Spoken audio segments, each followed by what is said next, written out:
नमस्कार मित्रांनो, मी Prashant Badgujar. Professionally by profession मी सिव्हिल इंजिनियर आहे आणि माझी कन्स्ट्रक्शन कंपनी आहे, ज्याच्यामध्ये मी स्विमिंग पूल्स, जकुझी, वॉटरफॉल्स आणि फाउंटन्स या सगळ्या गोष्टी करत असतो. माझ्या परिवारामध्ये म्हटलं तर सुवर्ण माय बेटर हाफ, त्याच्यानंतर क्षितिजा माझी मुलगी, अथर्व एक मला मुलगा आहे जो तो पण सिव्हिल इंजिनियरच आहे. आणि त्या सर्व गोष्टी करत असताना माझे काही छंद मी जोपासले, त्याच्यामध्ये बुक रीडिंग आणि associating with the peoples, quality peoples, त्यांच्याबरोबर असोसिएशन करायचं, ही माझी हॉबी. चांगल्या लोकांना भेटणं आणि त्याच्यातून व्यावसायिक संधी पण मला उपलब्ध होतात, हाही एक त्याच्या मागचा मोठा. हा वर्कशॉप अटेंड करण्याचं महत्त्वाचं म्हणजे तुम्हाला तुमचे नॉलेज हे अपडेटेड ठेवावं लागतं. At the same time you are going to get associations of good peoples and like minded peoples, आणि याचा फार बेनिफिट होतो आणि तुम्ही सदैव एनर्जाइज राहता या गोष्टींमुळे. तर तुम्हाला फ्रस्ट्रेशन येत नाही. फ्रस्ट्रेशन आलं तरी तुम्ही अशा माहोलमध्ये जेव्हा असतात तर त्यावेळेस इमिजिएटली तुम्ही अपलिफ्ट होतात. आणि अशी अशा सर्व गोष्टींमध्ये मला खरोखर एक इन्स्पिरेशनल स्टोरी खूप आवडली. आणि अशी स्टोरी की ज्या स्टोरीमध्ये literally decision making, burning desire, devotion आणि आलेले चॅलेंजेस कसे तुम्ही दूर करायचे अशी स्टोरी आहे. ही एका भारतातल्या यंगेस्ट इंडस्ट्रियलिस्टची स्टोरी ही. Okay, by the way, industrialist आणि बिझनेसमन याच्यातलं थोडा डिफरन्स सांगतो. आपण जवळपास सगळेजण बिझनेसमन आहोत. ओके, इंडस्ट्रियलिस्ट म्हणजे कोण की ज्या लोकांचा टर्नओव्हर म्हणा की 1000 कोटी, 2000 कोटी, जे इन्व्हेस्टमेंट करतात 100 कोटी, 150 कोटी असे इन्व्हेस्टमेंट करणारे ही लोक इंडस्ट्रियलिस्ट. आणि ही खूप एक इन्स्पिरिंग स्टोरी आहे आणि मला ती खूप आवडली. होपिंग तुम्हाला सुद्धा ही खूप आवडेल. 7 जुलै 1991 मध्ये एका गरीब शेतकरी कुटुंबामध्ये आंध्र प्रदेशामध्ये एका मुलाचा जन्म होतो. वडिलांना खूप आनंद होतो. वडील शेतमजूर असतात ते. ओके, वडिलांना खूप आनंद होतो आणि खूप एक्सायटेड होतात, अरे मला मुलगा झाला रे, मला मुलगा झाला रे. परत खूप छान घरी येतात, एक्सायटेड असतात. जायच्या पहिले दुकानात जातात, बाटली घेतात आणि घरी ड्रिंक्स करून येतात ते. आणि मुलगा झाल्याचं सगळ्या गावाला सांगत राहतात की मला मुलगा झाला, मला मुलगा झाला. घरी येतात आणि सगळ्यांचे तोंड उतरलेले असतात. बाळाचा रडण्याचा आवाज येत असतो आणि हे म्हणत काय झालं. मग त्याची आई म्हणते बघा म्हणे तुम्हीच. तो मुलग्याकडे बघतात तर त्याला दोन्ही डोळे नसतात, त्याला पूर्ण आंधळा असतो. वडील खूप अपसेट होतात. अरे यार काय, वडिलांचे स्वप्न असतात की माझ्या मुलाला क्रिकेटर बनवायचं, बेस्ट ऑफ वर्ल्ड मधला भारताच्या इंडियाच्या टीममध्ये क्रिकेटर त्याला बनवायचं म्हणजे बनवायचं वडिलांचं स्वप्न असतं. आणि हा तर आंधळा झाला, आता याला काय करायचं, लिटरली याला काय करायचं हा प्रश्न त्यांच्या डोक्यात येतो. आणि त्या मुलाला आहे ना मारण्याचा प्रयत्न करतात सगळे आजूबाजूच्या नातेवाईक. याला काय जगवून काय करतात त्याला, आणि याला यू शुड म्हणजे त्याला मारा त्याला थोडक्यात असं त्या मुलाच्या बाबतीत वडील विचार करायला लागतात. आणि काही दिवसानंतर वडील विचार करतात आणि शेतामध्ये त्याला पुरतात, लिटरली त्याला पुरून टाकतात. आईला कळतं की आपल्या मुलाला शेतामध्ये पुरलेलं आहे. आई पळत पळत जाते, धावत जाते आणि त्याच्या वडिलांना, ही ऍक्च्युअल रिअल स्टोरी पण काही, त्या वडिलांना रागवतात आणि ते त्याला त्या पुरलेल्या बाळाला बाहेर काढतात. आणि बाळाला बाहेर काढल्यानंतर तो जिवंत असतो आणि वडिलांना समजवतात आणि वडीलही रडायला लागतात की नाही, ही माझ्याकडून खूप मोठी चूक झाली. आणि मुलाला पण त्यांना वाटत असतं फ्युचरमध्ये याला खूप चॅलेंजेस येणार आहे. त्या मुलाला काय करू शकणार आहे, याचा हा आपल्यावरती बोजच म्हणून राहणार आहे. आणि त्यांची स्वप्न सगळी हे होऊन जातात. परत ते खूप दारू प्यायला लागतात आणि या सगळ्या गोष्टी होत असतात. अशात काय होतं की मुलगा हळूहळू मोठा व्हायला लागतो, शाळेमध्ये त्याला टाकतात, त्याला कोणी कॉपरेट करत नसतं, त्याच्याबरोबर टपल्या मार डोक्याला, हे कर ते कर, त्याच्यामुळे त्याचा कॉन्फिडन्स अगदी जात असतो त्याचा. पण एक त्याच्यामध्ये आतमध्ये खूप बर्निंग डिझायर असते की मला काहीतरी बनायचं आहे. असं करत असताना एकदा ना त्याला शाळेमध्ये मुलं मारतात आणि म्हणतात तू तर भिकारीच बनणार म्हणाले. त्याला म्हणतात तू रस्त्यावर जाऊन भिकत मागणार आहे, तुला काय येणार आहे आयुष्यामध्ये. असं बोलताना त्याला खूप आतून एकदम बर्निंग डिझायर येतं की मी भिकारी बनणार नाही. आणि त्याच्या डोक्यामध्ये एक गोष्ट असते, त्यावेळेस विचार मोठा झाल्यानंतर त्यावेळेस विचारतात, त्यावेळेस तो सांगत असतो some borns to rule and some borns to be ruled.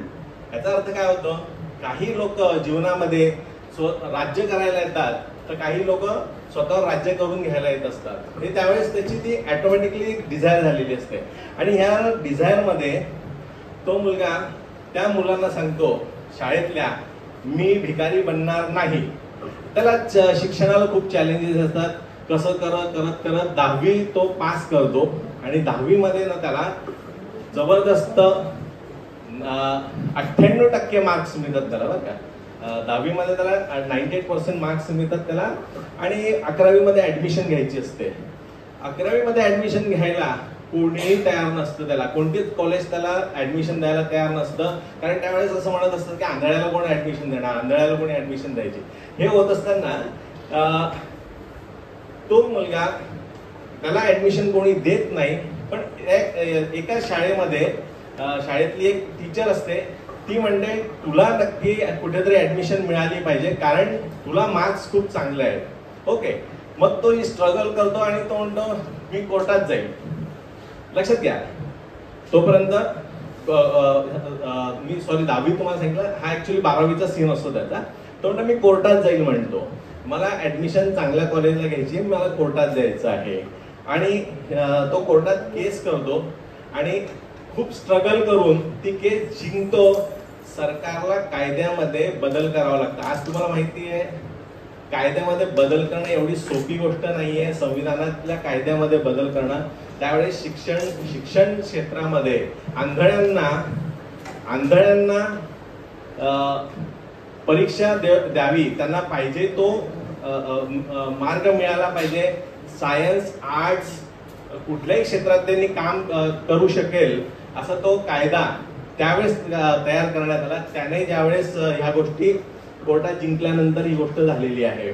Okay, या सर्व गोष्टी असताना 12वीला परत त्याला एक स्ट्रगल करायला लागली. 12वीला त्याला चांगले मार्क्स मिळाले, 98%. Listen me carefully, 98%. आपल्याकडे जसं आपण म्हणतो की मला इंजिनिअरिंगला जायचं, सायन्सला जायचं, इकडे जायचं, तर त्यावेळेस त्याला सायन्सलाच ऍडमिशन घ्यायची होती आणि लोक त्याला कोणतंच कॉलेज परत तिथे स्ट्रगल परत कोणतंच कॉलेज त्याला रेडी नव्हतं ऍडमिशन द्यायला. त्यावेळेस त्याने एक गोष्ट केली की मला ऍडमिशन ह्या कॉलेजला द्यायचे. परत तो कोर्टात गेला. कोर्टामध्ये त्याला पुस्तकं, तिथले जे कॉलेजचे जे लेक्चर होते त्यांना बोलवलं की याला सायन्सला ऍडमिशन आम्ही देत नाही. तर त्याने त्यांच्यावर केस केलेली, त्यांना बोलवलं कोर्टामध्ये, मुख्याध्यापकाला बोलवलं आणि मुख्याध्यापकाने कोर्टासमोर सांगितलं की मी प्रूव्ह करतोय हा सायन्समध्ये काही करू शकत नाही. मग त्यावेळेस त्याला ज्यावेळेस विचारलं जातं त्यावेळेस तो त्याला पुस्तक दिलं जातं आणि म्हणतात वाच म्हणाले. हे पुस्तक वाचायला सांगतात त्याला आणि नेमकं तो म्हणतो हे पुस्तक मला नाही वाचता येणार. मग तो पण काय करतो, तो म्हणतो ठीक आहे मी माझं पुस्तक तुम्हाला देतो. तो ब्रेल लिपीचं पुस्तक त्यांना देतो आणि तुम्ही हे वाचा. मग ते त्या सरांनाही वाचता येत नाही. मग त्याचं असं म्हणणं त्यावेळेस कोर्ट परत डिसाईड करतं की याला ऍडमिशन द्या आणि तो अतिशय चांगल्या मार्काने परत सायन्समध्ये पास होतो.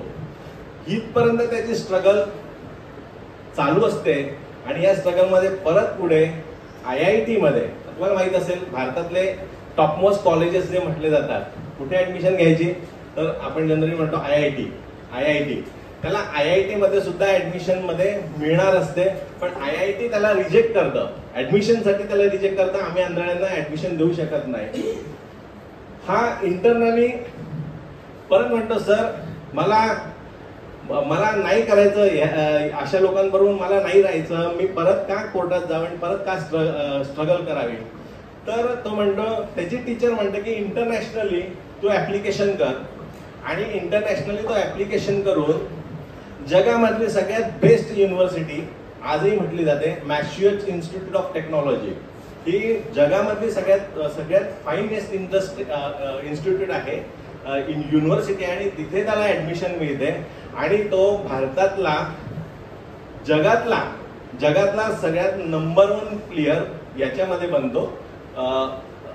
आंधळ्यांमधला जगातला सगळ्यात पहिला पर्सन आहे सर तो, MIT मधून इंटरनॅशनली सर्वात जास्त मार्कांनी पासआउट झालेला.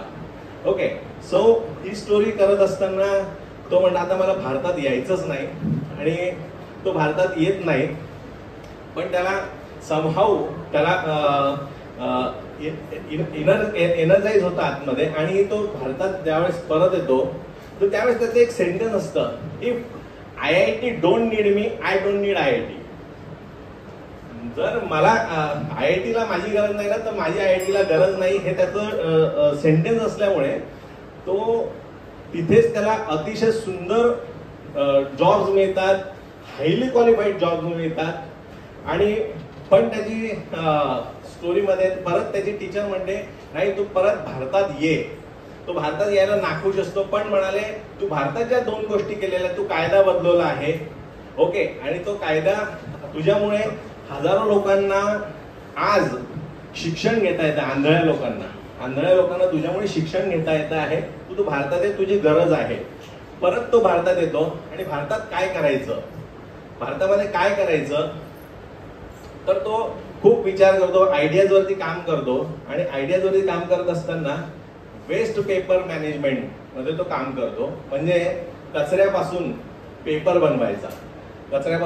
बनवायचा, आणि यासाठी त्याला प्रचंड इन्व्हेस्टमेंट लागत असते. परत त्याला इंटरनल स्ट्रगल चालू होते की इन्व्हेस्टमेंटसाठी कोण मला देणार, व्हिजन काय असावं माणसाचं, तुम्हाला इन्व्हेस्टमेंट पाहिजे आहे, तुम्ही कोणाकडे जाणार. हा देशाच्या राष्ट्रपतीकडे जातो, अब्दुल कलाम यांच्याकडे, आणि म्हणतो काय सांगितलं असेल त्याने जे सांगितलं त्यावरती अब्दुल कलामांनी त्यांची आयुष्यातली सगळी मिळकत त्याला एका चेक वरती लिहून देतात, आणि पहिली इन्व्हेस्टमेंट त्याला मिळते ती, आणि त्या इन्व्हेस्टमेंट पासून मग ठीक आहे अगेन खूप इन्स्पायर्ड, आणि स्टार्टेड हिज कंपनी. आणि ही कंपनी चालू करत असताना त्याचं एकमेव ध्येय असतं, त्याच्या कंपनीमध्ये जी आज 100 एकरमध्ये त्याची कंपनी आहे, मॅन्युफॅक्चरिंग युनिट. एक लक्षात घ्या, मॅन्युफॅक्चरिंग युनिट मी तुम्हाला थोडासा एक्झरसाइज देणार होतो पहिले, की आपण डोळे बंद करून, तुम्हाला जर मी सांगितलं की तिथून इथे या, डोळे बंद करून तुम्ही कोणाला डिस्टर्ब न करता तुम्ही तिथून इथपर्यंत या, इट इज नॉट पॉसिबल. आपल्यासारख्या लोकांना ते पॉसिबल सुद्धा होणार नाही. त्या माणसाने आंधळ असताना काय स्ट्रगल केलेली आहे, आणि या स्ट्रगल मधून तो इंडस्ट्री उभी करतो. त्या इंडस्ट्रीमध्ये आज सगळे आंधळे माणसं काम करतात, आणि त्या इंडस्ट्रीचा टर्नओव्हर जवळपास 600 CR आहे. आज 600 कोटीची कंपनी आहे. असे हे आहेत व्यक्तिमत्व, श्रीकांत बोल्ला. आणि बोल्ला तुम्ही गुगलवरती सर्च करा, बोल्ला इंडस्ट्री जी आहे त्याचे ओनर, आणि just he is at the age of 33 right now, 33व्या वर्षी he is a millionaire. लक्षात घ्या, सांगायची की इतकी जबरदस्त स्ट्रगल आहे. आणि त्याहीपेक्षा आता त्यांच्यावरती एक मूवी आलेला आहे, श्रीकांत मूवी म्हणून, ओके, त्याचे सर क्लिप माझ्याकडे आहे, आयडियली इट इज अनएथिकल, पण मी ग्रुपवर टाकेल, आणि सगळ्यांनी हा पिक्चर बघा, त्याची रिअल स्ट्रगल तुम्हाला कळेल. what he has done. So this is a really inspiring story for me. तुम्ही असं कधीच म्हणू शकणार नाही की म्हणजे कोणी जर एक्सक्यूजेस देत असतील ना, तर दिस इज रिअली नॉट, म्हणजे तो एक्सक्यूजेस देऊ शकणार नाही तो मूवी बघितल्यानंतर. Thank you so much.